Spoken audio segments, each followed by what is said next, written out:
अब तक motion design गलत सीख रहे थे जो कि आपके डिजाइन को इंप्रूव करने से रोक रहा है। आज हम बात करेंगे प्रॉब्लम्स के बारे में जो मोस्टली लोग फेस करते हैं व्हाइल लर्निंग मोशन ग्राफिक्स। उनका सोल्यूशन फाइंड करेंगे and at the end actions for you for getting better in motion design. सबसे पहले कौन सी ऐसी प्रॉब्लम्स हैं जो आप कॉमनली फेस करते हैं। ट्यूटोरियल देखना is not equal to practising. ये चीज कभी आपको एक अच्छा मोशन डिजाइनर नहीं बना सकती। Let me ask you a question, कितनी दफा ऐसा हुआ कि आपने एक ट्यूटोरियल देखा विदाउट प्रैक्टिसिंग इट, देन जब बाद में आप ट्राई करने लगे तो आपको वो ट्यूटोरियल दोबारा देखना पड़ा because all you had a theory in your mind, you didn't train your mind against that theory. So theory is a waste of time without utilizing it practically. For a second, let's think. आपने tutorial देखा and practice भी की, लेकिन वही step by step follow किया जो video tutorial में आपने देखा। ये चीज भी आपकी इंप्रूवमेंट में कभी हेल्प नहीं करेगी because motion design is all about solving problem, and जब खुद से ब्रेनस्टॉर्मिंग नहीं करोगे तो प्रॉब्लम सॉल्वर नहीं बन पाओगे। इन आफ्टर इफेक्ट्स अगर आप कोई चीज बनाना चाहते हैं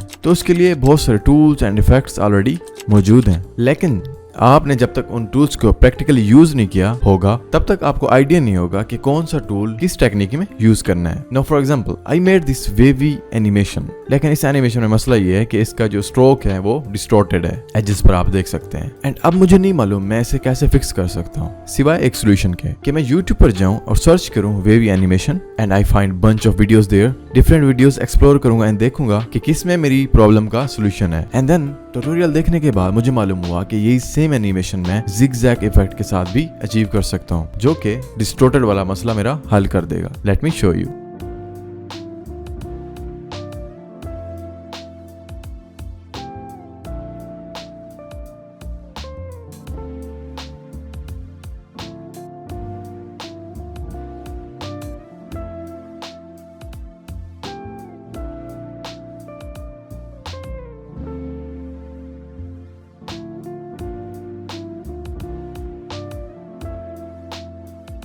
तो क्या मेरा मकसद आप लोगों को ट्यूटोरियल देखने से मना करना है? बिल्कुल भी नहीं। इनफैक्ट मेरी सारी वीडियो जाके देखो। Now let's talk about the solution. जब आप एक ट्यूटोरियल देखो और जो टेक्निक सीखो उसको यूज करते हुए अपनी एनिमेशन बनाओ जो कि उस ट्यूटोरियल वीडियो से बिल्कुल डिफरेंट होनी चाहिए। It will not only help you to solve your problem but also आपको फोर्स करेगा कि आप अपना माइंड लगाओ, आइडिएशन करो, कंसेप्चुअलाइजेशन करो और अपनी क्रिएटिविटी को काम में लाते हुए अच्छे क्रिएटिव मोशन डिजाइनर बन जाओ।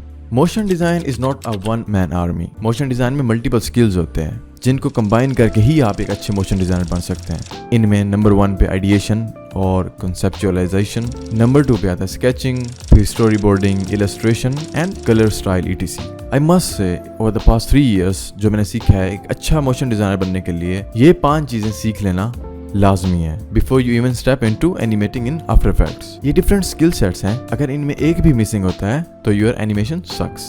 फॉर एग्जांपल, आपकी एनिमेशन बहुत स्मूथ है लेकिन आपका डिजाइन सही नहीं है तो इस तरह आप कभी अपने व्यूअर्स को अट्रैक्ट नहीं कर सकते बिकॉज जो विजुअली आपका डिजाइन ही ठीक नहीं है। सो एक ही वीडियो में इन सबको कवर करना मुश्किल है, तो मैं अपने चैनल पर छोटे छोटे ट्यूटोरियल्स लाऊंगा इन सब टॉपिक्स पर। सो कुछ मिस करने से बेहतर है मेरे चैनल को सब्सक्राइब कर लो। Now what's the solution to this problem? You need to learn each one of these skills individually. अब अगर आप बिगिनर हैं तो आपके लिए बहुत टाइम टेकिंग होगा, लेकिन trust me your motion design skills will shine अगर आप इन सब चीजों को कंबाइन करके अप्लाई करते हैं अपने डिजाइन पर। Just make sure you focus on one thing at a time. एक चीज को अच्छी तरह से सीख कर उसकी प्रैक्टिस करो। For example, how to conceptualise your design. इसको सीख कर फोटोशॉप पर या इलस्ट्रेटर पर अपने सीन डिजाइन करो विदाउट एनिमेटिंग इट येट। जब आपका माइंड इस काबिल हो जाए कि डिफरेंट आइडियाज आप खुद से सोच सकते हैं देन उसको डिजाइन करके आफ्टर इफेक्ट्स पे एनिमेट करो। फॉर एग्जांपल, हम ऑलरेडी जानते हैं की फ्रेमिंग के थ्रू हम किस तरह एक ऑब्जेक्ट को या एक शेप को मूव कर सकते हैं। एंड रैंडमली आप YouTube सर्च कर रहे थे और आपके सामने एक वीडियो आ गई जिसमें वो आपको सिखा रहा था anticipating and squash and stretch in animation. अब उस थ्योरी को जो आपने वो वीडियो देखी है आके यहाँ पे प्रैक्टिकली अप्लाई करें, जैसा कि मैंने स्क्वायर पे अप्लाई किया है। First of all squash and stretch and then उसके बाद मैंने इस पे अप्लाई किया एंटिसिपेशन। तो इस तरह छोटी छोटी चीजों से हम अपनी एनिमेशन को एक नेक्स्ट लेवल तक ले जा सकते हैं यूजिंग डिफरेंट टेक्निक्स जो कि हमने ट्यूटोरियल से सीखी है। समटाइम्स ऐसे होता है आपके माइंड में ख्याल आता है कि मैं कुछ ऐसा बना लूं, इस तरह का डिजाइन कर लूं, लेकिन फिर साथ साथ ये भी ख्याल आता है कि मैं नहीं बना सकता, मुझसे नहीं होगा। देन आप एक्सप्लोर करने के बजाय अपने कंफर्ट जोन में चले जाते हैं। Remember, when you make an attempt to do something you see a massive improvement in your creativity and work. So अपने कंफर्ट जोन से निकलो और जो चीज तुम्हें डिफिकल्ट या इम्पॉसिबल लगती है उसको बनाना स्टार्ट कर दें by taking help from YouTube tutorials and mastering the techniques that you learn from those videos. Do not forget to apply those techniques on your design. Let me be practical now. ये कुछ resources हैं, go and check out. First of all this is a very good video. इससे आप बहुत कुछ सीख सकते हैं एनिमेशन के बारे में. सेकेंडली, आप 51 एनिमेशन के एक्सरसाइजेस लेकर उनको अपने डिजाइन पे प्रैक्टिकली अप्लाई करके एनिमेशन के एक्सपर्ट बन सकते हैं. Trust me, just have a look at this site. इसका लिंक डिस्क्रिप्शन में मौजूद है. So start taking actions today and stop limiting it to the theory only. Please subscribe and like the video. I will see you in the next video.